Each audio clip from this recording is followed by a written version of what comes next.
I know a lot of people love that Superman trailer from James Gunn. Got a lot of people hopeful about the direction of the DCU. Maybe this thing will finally work out. But now we're getting some behind the scenes news that they've done a few screenings of Superman, and maybe not everything is going great.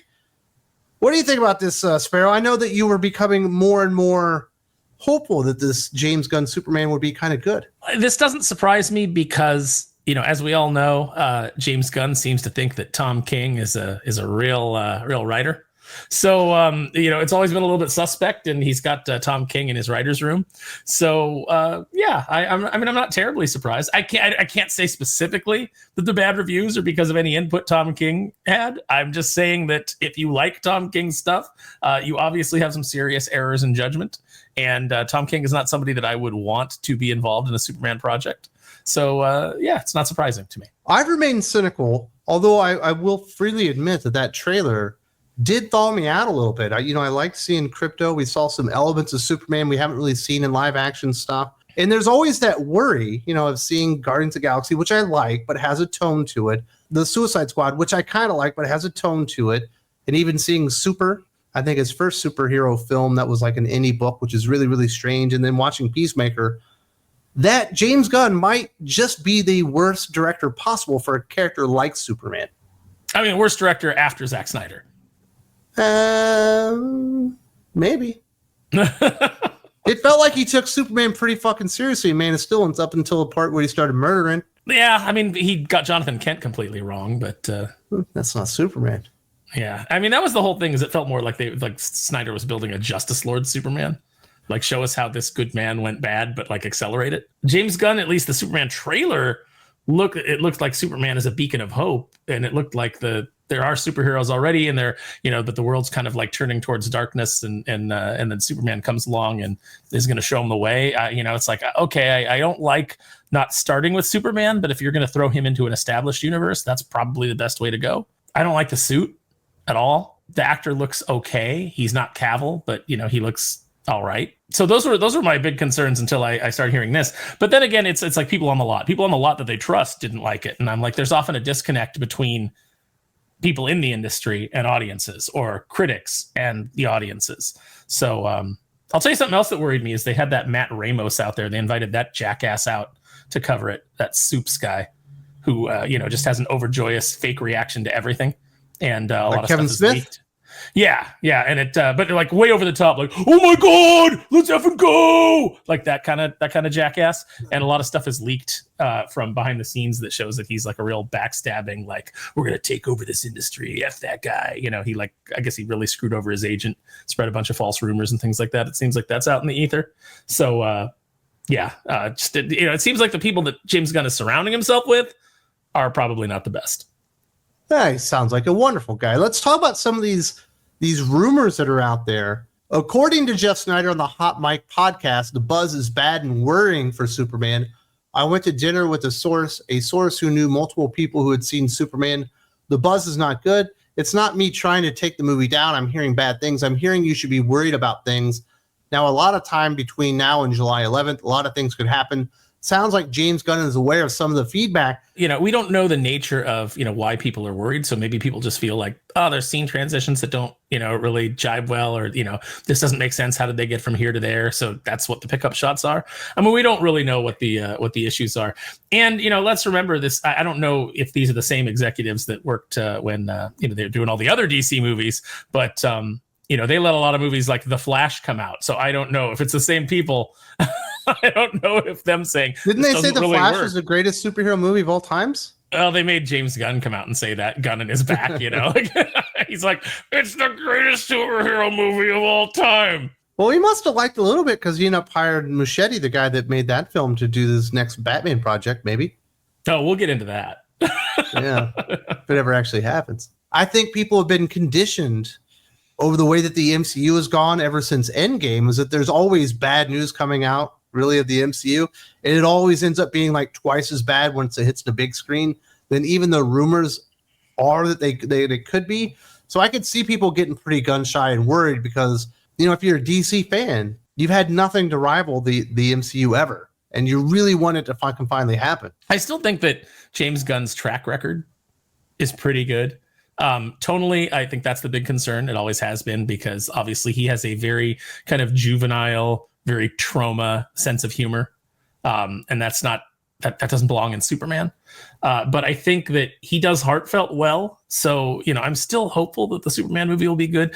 I don't want to be somebody who just like presupposes that everything is going to be terrible, but I get why people do as well, because the track record is there of all these superhero films being interfered with or being overproduced, or all the problems that go into these things now, because everybody's trying to reach some goal that is outside of just making one good movie. It's always like this one movie has to branch us out into all these other things, and that's I think that's the wrong approach. I think that the reason the MCU worked to begin with is because we just got some solid films that established characters before that connective tissue started to be drawn. So, I don't know. I don't know how it's going to turn out. Like I said, I'm still hopeful. I don't know who it is that they're listening to. A lot of times we've got people who are like, oh, I don't know about that movie. And, the internal perception, those people are so in a bubble. They don't know.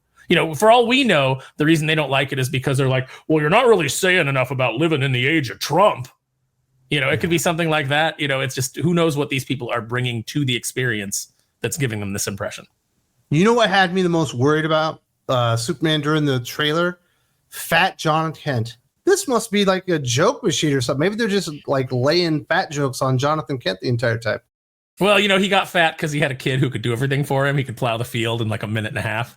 So he just he took the rest of his life off. Exactly. That's what I'm talking about. Jokes like that. It's a good actor, but it's a guy that usually plays like a sociopath or a killer or, some kind of mentally disturbed person. I think he was if I recall, he was the priest in the Keanu Reeves Constantine, who went and was trying to drink and couldn't. And then collapsed at every drink that he tried to take, and he was like falling off the wagon and freaking out. The alcohol wouldn't come out. And then it all came bubbling up out of him as he died. I think it's that same actor. The guy, his eyes go like this. Like if there's ever a scene where it's focused on his eyes are always shaking. Hot Mic co-host John Rocha supposedly heard from someone who saw Superman that its tone is similar to Captain America, the First Avenger, in The Mummy, the one starring Brendan Fraser. Snyder replied, that's bad. Although both films did well and earned sequels, Rocha explains his source thought the film was decent enough to satisfy fans.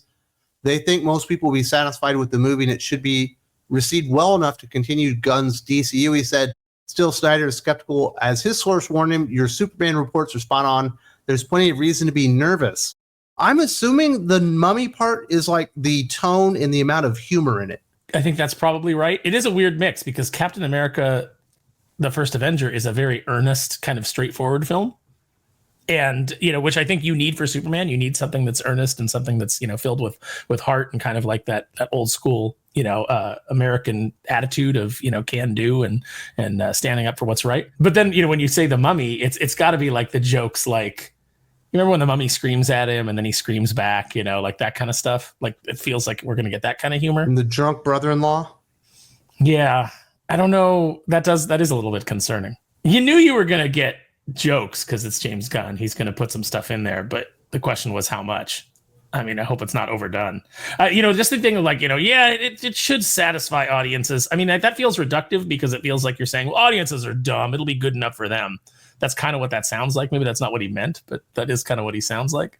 That's exactly how it sounds, and I think that's exactly how he meant it. It's not a great movie, but it'll be good enough that mass audiences will be able to go out there and not get upset that it was bad. Oh, okay. Well, that's kind of the way I'm taking it. Elitist kind of statement, if that's the case. But I don't know, man. I really want it to be good, and I would love it to be amazing. I would love to feel good about a Superman movie. I'd love to walk out of a Superman movie and feel hopeful. Because when I walked out of Man of Steel, I was depressed. And I was like, I want something to wipe the Man of Steel and Superman Returns taste out of my mouth. Yeah, Man of Steel is so much more recent that we forget about how awful Superman Returns was. I felt embarrassed. I went and grabbed both of my nephews, took them to see that movie, and I was like, you guys are never going to like Superman after this. That movie sucked.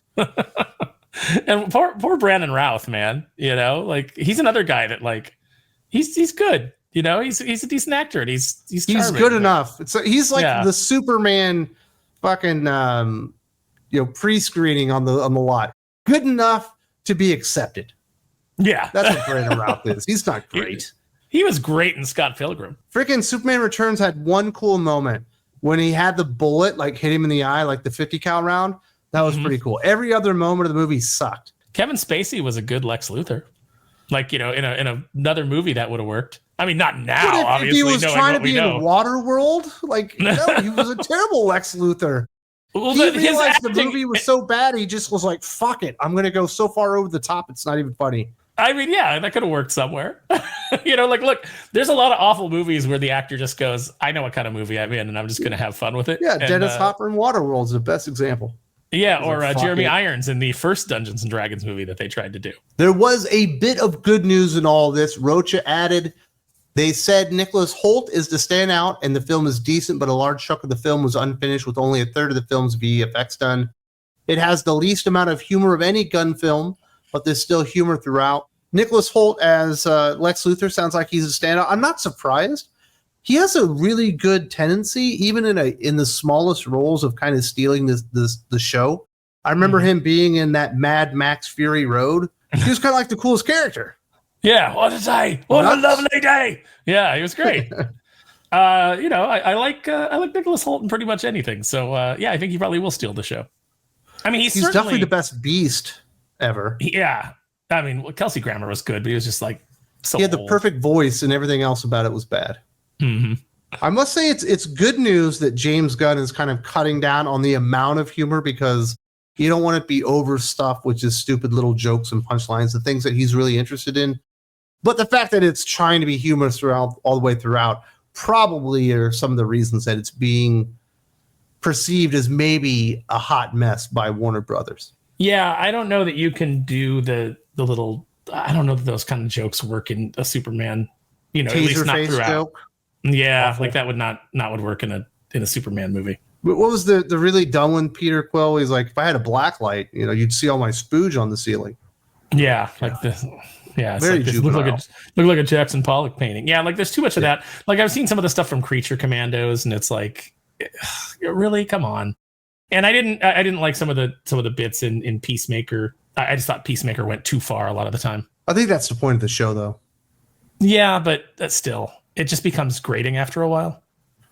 Mm-hmm. Yeah. You can only push the limit so many times before you're no longer pushing the limit. You're just asking people to walk away. So interesting stuff there. Not going to make me not want to see the Superman movie, because while I'm not fully invested in it, the idea that we could get a good Superman movie that opens up the doors to a DCU still has me intrigued. I'm still very, very hopeful. The trailer still exists. It was still fun, even though it was just like a teaser. There was no dialogue or anything. But I did see enough things that I wanted to see in there. But certainly some of this news kind of backs up the cynicism or trepidation I have with the whole idea that James Gunn might be the wrong voice to bring Superman to the big screen. If it turns out that he is, it'll just be the latest in a trend of people that they shouldn't have given Superman to. Bryan Singer, Zack Snyder, and then maybe James Gunn. We shall see. I do want to say thank you very much to Aaron for joining me today here on the Geek Fix. Obviously, this is going up on YouTube, but we got another 2 hours of geeky goodness going on, talking about all your favorite comic book, movie, video game news, all that kind of stuff. If you'd like to see the entire Geek Fix, it's live right now on Think Critical Patreon. There's a link in the video description.